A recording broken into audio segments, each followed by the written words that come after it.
See, when you speak after such stalwarts like Satyanarayan and then Dr. Sudhir Krishnan,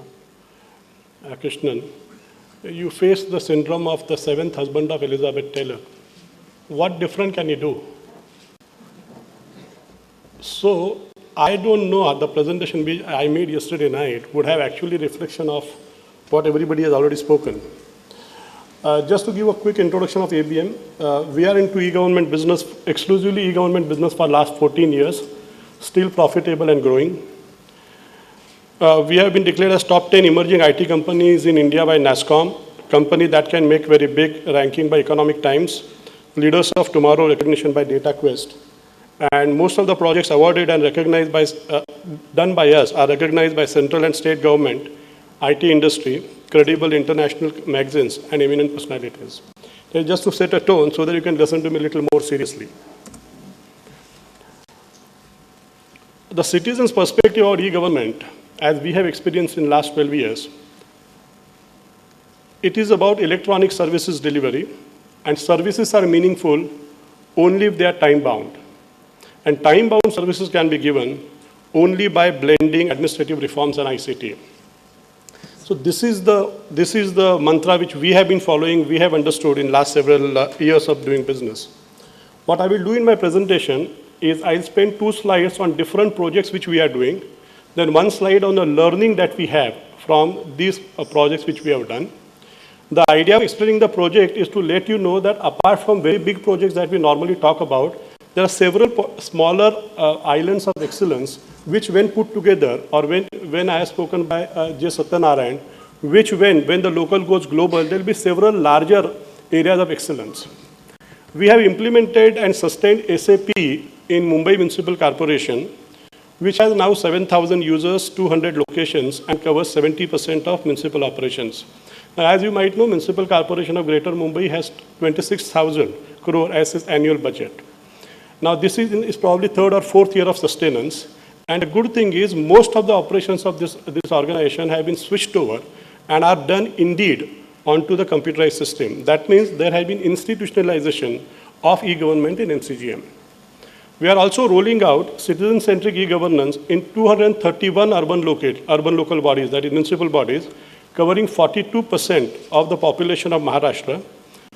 This is a 2 years project. Now, implementation has begun in almost all the 231 ULBs, and 100 have gone live. We are also, the project is just started. As you know, there are Agricultural Produce Marketing Commission, where the agricultural commodities are sold by the farmers. That is called APMCs. So we'll be doing 100 APMCs across the state by undertaking e-auction. We are doing double entry accounting reforms in all cantonment boards across the country under Directorate of Defense Estates, and the project is under implementation. Electricity distribution company across the state, we have done 50 consumer facilitation centers for giving G2C services. Capital value property tax reforms we are doing, which manages 4,000 crore rupees as annual demand. And water billing computation, one of our projects manages 1,000 crore rupees as annual demand.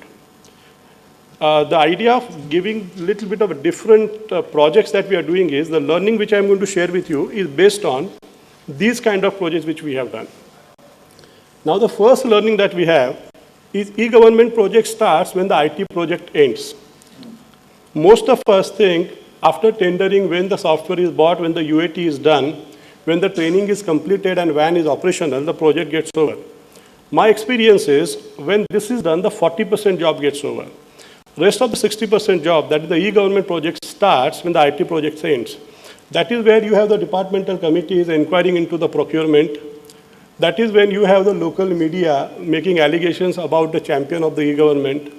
That is where you have wrongly entered data which produces wrong bills and wrong birth certificates and police cases are registered. Now this is the time when you require a real champion, a real matured ecosystem, and somebody who is willing to bet on the transformational aspect of e-government. We have seen it is the last 60% which has actually sapped most of our energies in all the projects that we have done.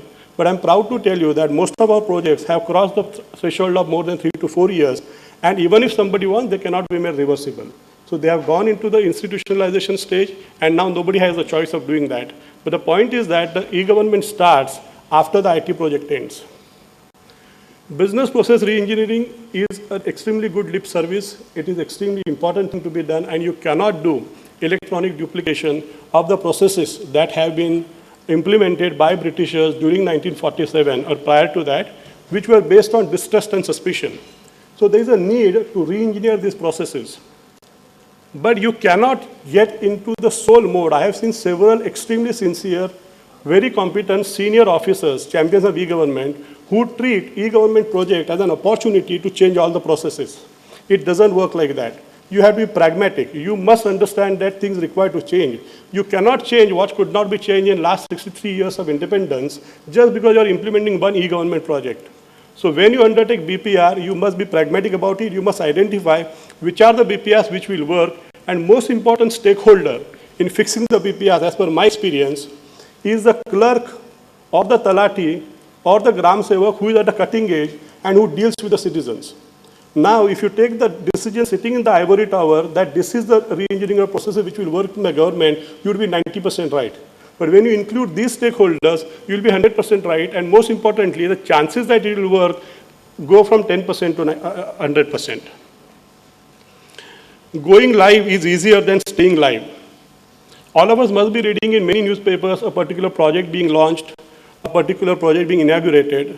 Our experience is, as most of you know, that once you go live, the real challenge, this is actually a corollary of the first statement, that the e-government project starts when IT project ends. It is the other way of saying that. Once you go live, unless you make provision for sustenance of the project, since morning we have heard the serious most concern expressed by every speaker, how do you bring in people to support the initiatives like IT within government? Today the answer is, it is not possible. So I personally feel instead of trying to solve this difficult problem, to take time by the time it percolates to the end and it gives the results which are anticipated. Just because technology moves faster, that does not mean the investment done in the technology would give returns faster than usual. So one needs to look at that while you go live, while you provide for sustenance, you must have tactical solutions also, rather than looking at long-term solution and allowing the local projects to suffer. This has been said too often. Technology is not the focus, good governance is. If governance becomes optional, our bread and butter will go. If governance becomes optional, e-governance has no place. So it's very obvious that e-governance will remain if governance is in place. Now, I'm not only talking about project governance, I'm talking about governance on the whole and governance in general. So in general, if all of us we feel that country doesn't have governance, then I feel the shares of my company should touch rock bottom. So I feel it is not only project governance, but governance as a whole. So you will come to know what is the problem we are trying to solve. So that is the difficulty. Whenever we have expectation from e-government, we must look at e-government as a subset of good governance and not the other way. Now this is the project. The last point is project governance. Ability of project management from customer side is one of the biggest differentiators that I have seen between success and failure.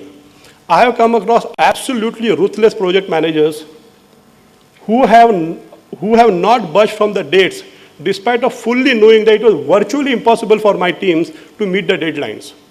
What we did, how we did, might have had some implications on the maintenance of the project later on, but the best thing I observed when there was a ruthless project management from both sides is the projects went live. They stayed live, and they ultimately they were at the end of the tunnel. So the project governance is one of the single most factor which is a differentiator between success and failure. Now, having spoken this, these are the aspects which have been spoken in the morning, but I will just touch upon what is the new paradigm. All of us, we know that Barack Obama did a lot of Government 2.0 during his campaigning. He used a lot of social sites during his, that is what we call now as Government 2.0. You don't have to have citizen-centric e-government now. It has been spoken enough. You need to have citizen-driven e-government. You do not want to have now employee-driven e-government. You need to have employee-centric e-government. So the Government 2.0 is an inevitable, as spoken by one of the, probably the UNDP, Ms. Nelson. The African countries have advantage because they have started their e-governance using mobile. The way we started our e-governance without having Y2K problem, they have an advantage of having started e-governance with mobile. So Government 2.0 is something which cannot be ignored while we implement I'll just spend 2 minutes on the next slide explaining what Government 2.0 by definition is. Cloud computing, there has been spoken enough since morning, that helps in better rollout, that helps in focusing onto implementation rather than procurement. UID Aadhaar is going to be one of the backbones of identity infrastructure that we will have. And once we have identity infrastructure in place, the bank account number, the identity, the Aadhaar number, and your mobile number. Now these three things put together can create almost a non-clonable identity, and which can be used in e-government in a much larger manner than the way we are using it.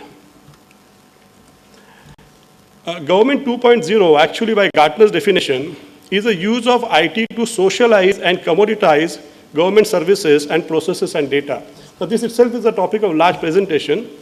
The main characteristics, as you can see on the screen, is they are citizen-driven. They are not citizen-centric. They are employee-centric. They are not employee-driven. It keeps evolving. It is transformational. And most importantly, Government 2.0 expects new style of management. Those sitting on the ivory tower have to change the way they think. I have seen so many people, even in our corporate environment, when a junior-most executive makes a suggestion to the senior manager, I have seen the contempt with which that particular suggestion is looked at. It is changed. The way Mr. Satyanarayan said, it is not G2C anymore. It has to be G plus C. Now, the vehicle to achieve G plus C could be Government 2.0.